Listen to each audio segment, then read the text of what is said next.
La loi Sapin 2 a été votée en 2016 et doit être mise en application depuis 2017. Son objectif est de porter la législation française aux meilleurs standards européens et internationaux en matière de lutte contre la corruption, la fraude et le trafic d'influence.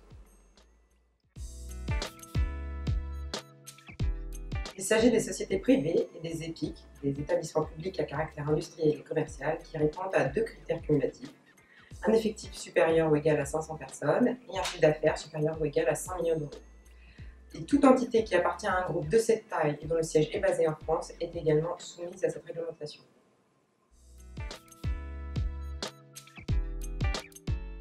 Les entreprises doivent mettre en place 8 mesures internes pour prévenir et détecter les risques, parmi lesquelles établir une cartographie des risques de corruption, former et sensibiliser les collaborateurs, mettre en place un dispositif d'alerte interne, déployer des procédures d'évaluation des tiers. L'Agence française anticorruption est l'organisme de contrôle.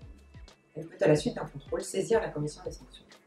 Les sanctions administratives pourront s'élever jusqu'à 1 million d'euros pour les entreprises.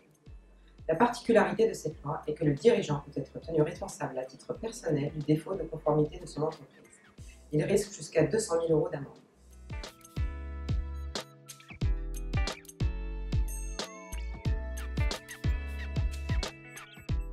Toutes les relations d'affaires, les clients, les fournisseurs et les sous-traitants de l'entreprise. Il faut alors évaluer la société en elle-même, ses dirigeants, ses actionnaires et ses bénéficiaires ultimes. La difficulté de la démarche réside dans l'identification en cascade des cibles à évaluer, et dans le cas des entreprises étrangères notamment, identifier les actionnaires et bénéficiaires ultimes peut être un vrai casse-tête. Puis dans la validation de leur intégrité. Pour cela, il faut interroger des centaines de listes de sanctions au niveau mondial, identifier les risques de collusion entre public et privé, surveiller la presse pour identifier les signaux faibles. Ceci est d'autant plus compliqué que cela implique plusieurs départements de l'entreprise: le service commercial, la direction financière, le credit management, les achats, mais aussi le service juridique et parfois dans les grands groupes, le département Risk et Compliance.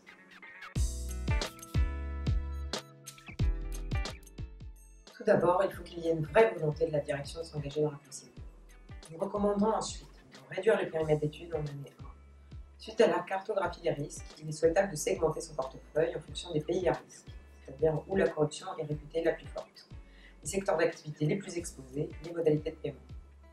Dédier un responsable Risk et Compliance, dont le rôle sera de veiller à la collecte, l'analyse, la mise à jour et l'archivage des informations. S'équiper d'un outil de consultation en ligne, des listes de sanctions internationales, compte rendu de jugement, PEP, entreprise publique. Procéder à une étude approfondie, rapport de due diligence sur l'entité juridique et ou les dirigeants et bénéficiaires ultimes présents dans ces listes, les red flags, afin d'évaluer les risques réels pesant sur vos relations d'affaires. Attention, cette dernière étape relève d'une activité réglementée et je conseille de faire appel à une société spécialisée possédant l'agrément d'agence de recherche privée.